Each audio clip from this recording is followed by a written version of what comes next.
I want you to picture a boat. And not like a sleek, high-tech river cruiser, Picture a really dilapidated 40-year-old 1972 blue pontoon boat. Oh, wow. Okay. Yeah, it's nicknamed the Flute Boat. And it's outfitted with this makeshift 2x8 wooden frame that's just kind of draped with a silver tarp for a roof. That sounds incredibly safe. Right. Oh, and crucially, it has a draw of maybe 10 to 24 inches, meaning the bottom of the boat only sits like a foot deep in the water. Okay, so a stiff breeze could probably knock it over. Basically, yeah.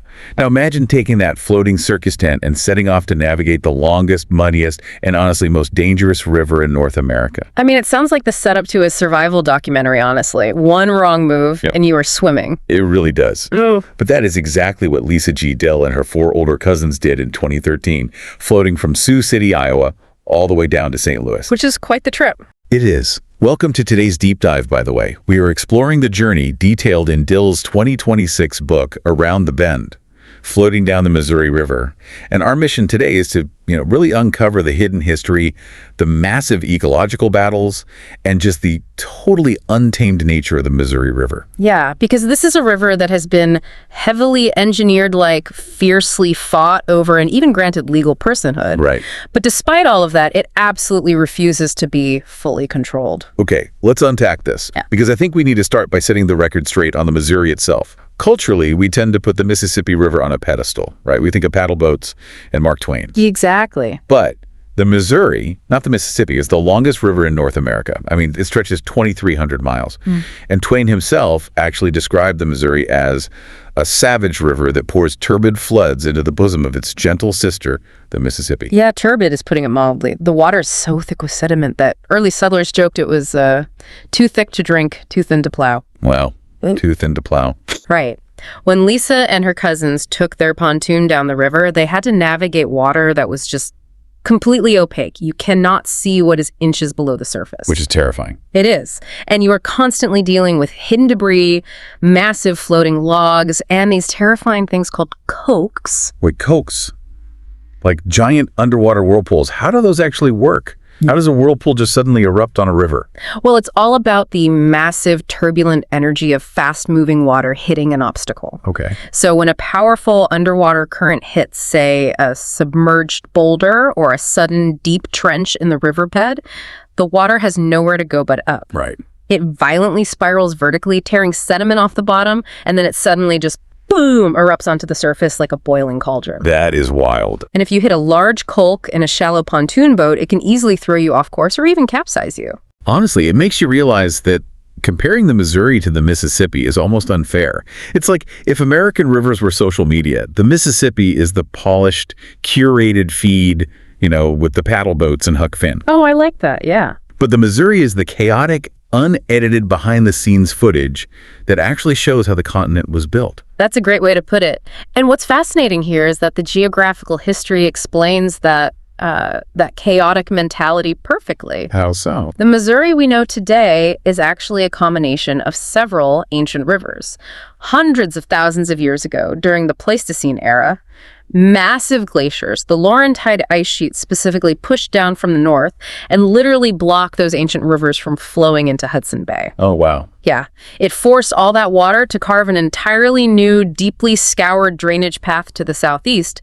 But beyond its glacial origins, you also have to look at the climate line it crosses. Right, the line dividing the arid west from the humid east. Exactly. The Missouri starts way up in the Rocky Mountains in a semi-arid steppe climate, so it gathers all this cold mountain snowmelt, and then it barrels east across the plains directly into a humid, heavy rainfall zone. So it's just getting slammed with water from two different extremes. Yes. You are combining vast amounts of snowmelt with massive, unpredictable Midwestern rainstorms. That combination creates a volatile, incredibly powerful hydrological system. It just defies moderation. Which makes it terrifying to navigate. And to truly grasp just how wild and unpredictable this river is, we really have to look back at the people who first tried to document its chaos for the young United States, long before anyone built dams or dredged the bottom. Right, the core of discovery. Yeah, Lewis and Clark in 1804. I mean, imagine setting out into that runaway bulldozer of a river in a 55-foot wooden keelboat. It's mind-boggling. When Dill compared her modern pontoon trip to theirs, the contrast in speed and sheer misery is unbelievable. Yeah, her floatboat was cruising downstream at 45 miles a day. Just letting the current do the work. Exactly. Lewis and Clark's men were traveling upstream. They were basically wading in waist-deep mud, dragging a 30-ton wooden boat against a torrential current using ropes slung over their shoulders. I can't even imagine. They were averaging, what, maybe 10 miles a day? And that's on a good day. The peril was constant. The riverbanks were constantly collapsing around them. Right, because the water is undercutting the dirt. Exactly. One expedition member, George Shannon, actually got lost on the riverbanks for 16 days and survived by eating wild grapes. 16 days. And the insects were relentless, too. I was reading that the men resorted to slathering their entire bodies in thick hog lard. Just to create a physical barrier against the swarms of mosquitoes. Which didn't even work. Of course not. It really highlights the extreme vulnerability of a human body out there. I mean, the only member of the expedition to die on the trip was Sergeant Charles Floyd, who passed away from a ruptured appendix early on. Right. And today, that's a routine surgery. But in 1804, on the edge of the wilderness, miles from any settlement, absolute death sentence. It really grounds their journey in a very harsh reality, the sheer physical toll of fighting the Missouri River every single day. But then you have these bizarre, almost comical moments of discovery, too, like the prairie dog. Oh, the prairie dog saga. Yes, the Corps spent an entire day trying to capture a single prairie dog by carrying buckets of water from the river to flood its den. Which is just a ridiculous image. Totally. And they kept this soaked, terrified little animal alive for 6 months on their boats, built it a cage, melted snow for its water during the winter, and shipped it all the way back to Thomas Jefferson's White House. They really did. Which, I have to ask, did Jefferson actually care about the scientific discovery of a prairie dog? Or was this just a massive political PR stunt? Yeah. You know, like an exotic prop to justify the immense financial cost of the Louisiana Purchase to Congress? Well, it's likely a mix of both, but we shouldn't discount the genuine scientific mandate. Jefferson definitely had political motives, certainly. He needed to prove the land was valuable. But regardless of the underlying politics, the expedition functioned as a vital, unprecedented catalog of North American biodiversity. That makes sense. They were meticulously documenting species, soil types, and weather patterns no European American had ever seen. And what's also notable is reading the actual journals from the enlisted men, like Private Joseph Whitehouse. Right. They weren't exactly waxing poetic about nature. Not at all. You don't see modern self-awareness or existential dread in their writing. Their focus was purely on the mechanics of survival. How many miles they pulled the boat, how many deer they shot to feed the crew, and how treacherous the river was. Just putting one foot in front of the other in the mud. So, okay, Lewis and Clark experienced a river that was sprawling, shallow, and braided across the landscape. Yes. But the river, the float boat navigated centuries later, looked vastly different.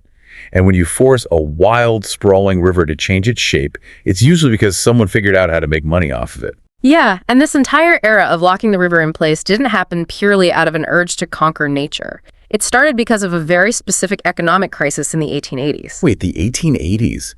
Was this a reaction to the railroad monopolies? I'm trying to remember the timeline, but weren't Midwestern farmers basically going bankrupt because they couldn't afford to ship their grain to market on the trains? Exactly. They were being completely gouged. Railroad monopolies were charging between 1.06 to 1.35 cents per ton of freight, which was exorbitant for a farmer back then. So they needed a different way out. Right.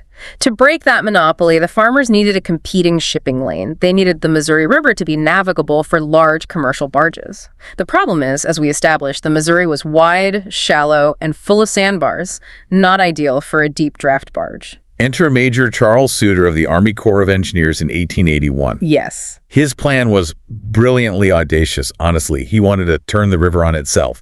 He essentially weaponized the river's own chaotic energy to dig a canal. And the engineering behind this is fascinating. Suter designed a system using two main tools. First, revetments, which are wooden pilings driven into the banks to hold them in place. Okay, sort of pinning the banks down. Exactly. Second, wing dikes, which are these long piles of riprap, rock-chunky, interlocking stones specifically shaped to armor shorelines that jut out from the banks directly into the current. Wow. And to back this up, workers literally hand-wove massive 2-acre willow mats and sank them to the bottom. And the mechanics of this are crucial, right? Yeah. Because the Missouri carries that astonishing silt load. I think it was estimated at 11 billion cubic feet of mud and sand a year at the time. Right. By using those wing dikes and woven mats, they created slow water zones along the edges, purposely trapping the filth. Which forces all the remaining water into a single, narrow, fast-moving central channel. The increased velocity of the water then violently scours its own bottom, digging the channel deep enough for commercial barges. It's like putting a corset on a water balloon. You can squeeze the river into the exact narrow shape you want, but all that pressure has to go somewhere. The energy doesn't disappear, it just concentrates. Yeah, that's exactly it. And eventually it's going to burst out. I mean, we're talking about a river with so much power that an 1877 flood moved the riverbed so drastically it left Carter Lake, Iowa, entirely surrounded by the state of Nebraska. Yeah, Carter Lake is a great example of what the river wants to do naturally. And if we connect the beat to the bigger picture, the engineering was deemed an absolute economic necessity at the time to fight the railroads. Right. But it fundamentally altered the physics of the river. A wild river meanders. It floods, it deposits silt, and in doing so, it creates essential wetlands and sandbars. When you put that corset on a river, you destroy the engine of habitat creation. And when you force a river to stop meandering and lock it into a corset, you completely wipe out the shallow sandbars, which is an absolute death sentence if you are a species that has relied on those specific sandbars for 70 million years. We are, of course, talking about the Pallid sturgeon. This creature is unbelievable. The Pallid sturgeon is a 70-million-year-old cartilaginous fish, meaning its skeleton is made of cartilage, like a shark, rather than solid bone. Right. It's toothless, it's armored with bony plates, and it has these weird sensory barbels dangling from its face to detect food in the muddy dark. It literally survived the asteroid impact that wiped out the T-Rex. It's a living dinosaur. It really is. But now, it's highly endangered. Yeah, and the reason they are dying out is directly tied to maintaining that artificial navigation channel. The commercial dredging industry operates these massive ships with giant vacuum pipes that constantly suck up the sandy, gravelly bottom of the river. It's just vacuuming the riverbed. Exactly. They do this to keep the channel deep enough for barges, and they harvest millions of tons of that sand to sell for concrete and highway construction. But in sucking up the riverbed, they are completely annihilating the exact gravel bars the sturgeon need to lay their eggs. And it doesn't just affect the fish. No, it also wipes out the exposed sandbars needed by endangered migrating birds, like the piping plover and the least tern. There are conservation efforts fighting back, though. The Gavins Point National Fish Hatchery actually captures wild adult sturgeons, harvests their eggs, and fertilizes them by hand using turkey feathers. Yes. Which, I have to ask, why turkey feathers? It sounds ridiculous, but it's incredibly precise biology. Okay. Sturgeon eggs become incredibly sticky the moment they hit the water. If you just mix them together in a bowl, they clump into a giant ball, suffocate, and die. Oh, wow. Right. So a turkey feather is firm enough to stir the eggs, but soft enough not to puncture the delicate membranes. It keeps the eggs separated while spreading the milk evenly, giving them a fighting chance before they release the fingerlings back into the wild. It's an incredible effort. But reading about the dredging made me stop and think, it is so easy to be angry at the dredging companies for destroying the habitat of a dinosaur fish. Sure. But if those companies are harvesting that sand to build the concrete highways that you and I drive on every day, Yep. and they are keeping the channel clear so the consumer goods we buy can be shipped cheaply across the country. Aren't we just as complicit in the Pallid sturgeon's decline? It's an uncomfortable truth, but yes, Yeah. we are all participating in that economy. Yeah. In ecology, there is a concept called the rivet theory to explain the danger of this complicity. How does that work? The idea is that an ecosystem is like an airplane wing, and every species, the sturgeon, the plover, the insects, is a single rivet holding the metal plates together. Okay. If you lose one species, the wing doesn't fall off. You might fly and land safely today. But if you keep popping rivets out to build highways or cheap shipping lanes, eventually the structural integrity fails and the entire ecosystem suffers catastrophic collapse. Wow. There is an impossible tension here between our demand for human infrastructure and the survival of species perfectly adapted to a version of the river we no longer allow to exist. And because we've engineered the river to serve that infrastructure, we've created a system that is incredibly brittle. When you constrain a system that is this naturally volatile, the river's response to extreme weather isn't just a nuisance. The energy has nowhere to dissipate. It becomes catastrophic. The extremes of flooding and drought on the Missouri are staggering, and they are getting worse. All right. Let's look at the Great Flood of 1993. It was actually catalyzed in part by an event thousands of miles away, the 1991 eruption of Mount Pinatubo in the Philippines. Which seems completely unconnected. I know, but the ash cloud caused a temporary volcanic winter and altered global weather patterns, leading to natural cloud seeding over the American Midwest. The rain just wouldn't stop. Yeah. By the time the flooding peaked, 1 million cubic feet of water per second was pouring out of the Missouri into the Mississippi River. The levees failed in a domino effect, causing up to $16 billion in damage. And it's not just rain. The 2019 ice dam floods happened because of a freak 60-degree weather spike in the middle of winter. Right, the ice melted too fast. Exactly. The heavy snowpack melted rapidly, breaking up the thick surface ice on the river. Those massive ice chunks floated downstream and jammed up against man-made bridge abutments, creating an instant, impenetrable dam. The water backed up behind the ice and entirely drowned towns like Hamburg, Iowa. It's devastating. And on the complete opposite end of the spectrum, the Missouri Basin is currently facing its worst drought since the 8th century. The 8th century? Yeah. The Rocky Mountain snowpacks, which feed the river all summer, are shrinking drastically due to a warming climate. This isn't just about the river running low for boats. It threatens the massive Ogalla aquifer that sits beneath the plains and provides water for millions of acres of farmland.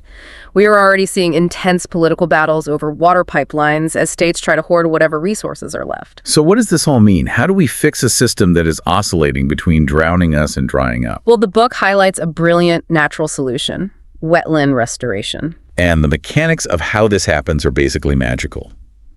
When farmers allow a piece of low-lying land to return to a wetland, migrating birds like ducks and geese actually do the planting. Yeah, I love this part. They carry fish eggs, plant seeds, and microorganisms physically stuck to their feathers and legs from other ponds.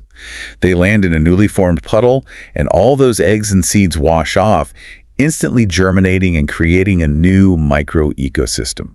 It's amazing. Wetland restoration by migrating birds is basically nature's own Amazon Prime delivery service for ecosystems. Just add a puddle of water and the birds drop off everything you need for a thriving habitat. It is an incredibly resilient system, but only if we give it physical space. Our current flood defense paradigm is failing precisely because it relies on rigidity. Right, the levees. We just keep building higher and higher concrete levees. We need elasticity. We need floodplains. Giving land back to the river so it can spill over its banks and act as a natural sponge during heavy rains is the only sustainable path forward. But there's a cost to that. A huge one. Doing that requires a massive economic sacrifice from the farmers who currently rely on that fertile floodplain land for their livelihoods. It is a brutal trade-off. It's a clash of fundamental worldviews, really. Seeing the river as property to be controlled versus seeing it as a living, breathing system to be respected. And when you strip away the Army Corps of Engineers and the concrete, you find a completely different paradigm, one held by the people who lived alongside the river long before it was ever dredged. Yes, the indigenous perspective is central to understanding what the river used to be, specifically the history of the Iowa or Baksauge tribe. There's this incredible map detailed in the journey, drawn in 1837 by an Iowa leader named No Hart.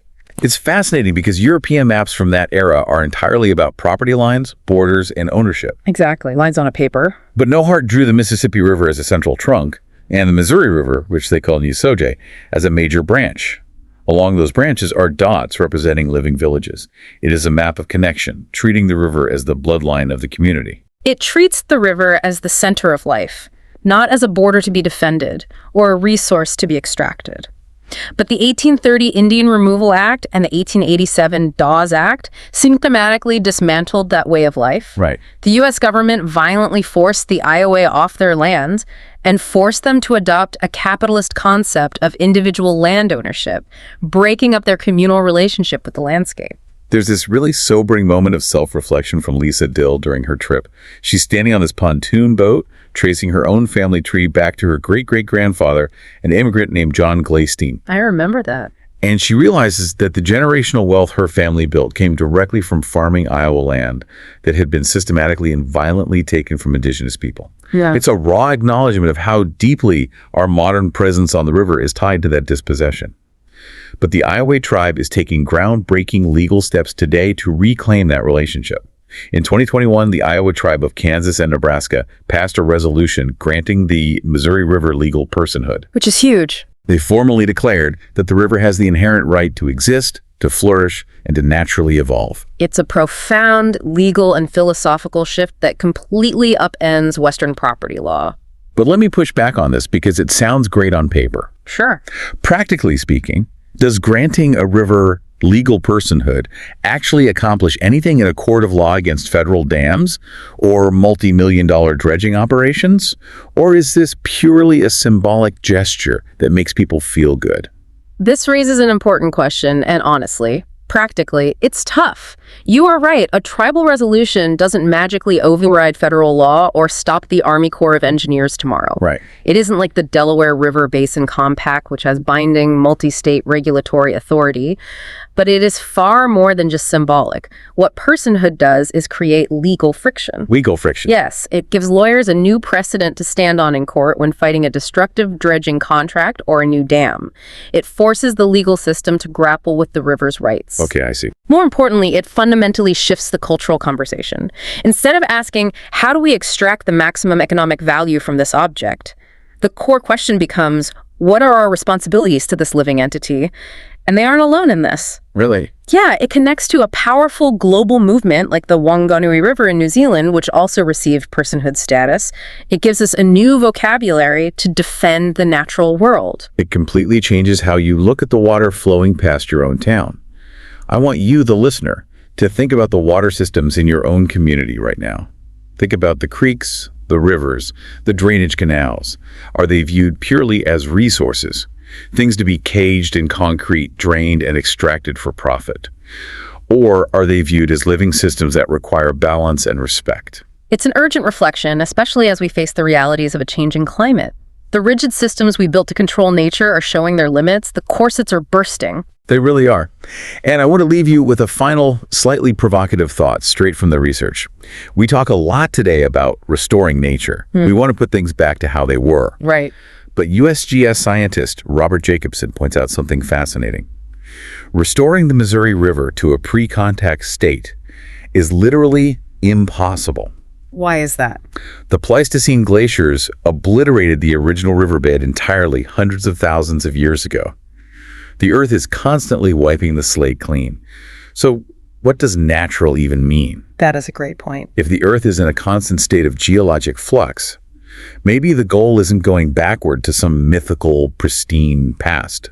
Maybe the real goal is figuring out how to coexist sustainably with the wildness that is right in front of us. I love that. Just like that beaten-up old float boat bobbing along on the current, you can't fight the river forever. Eventually, you have to learn how to float with it. Thank you for joining us on this deep dive, and remember to keep questioning the history beneath your feet.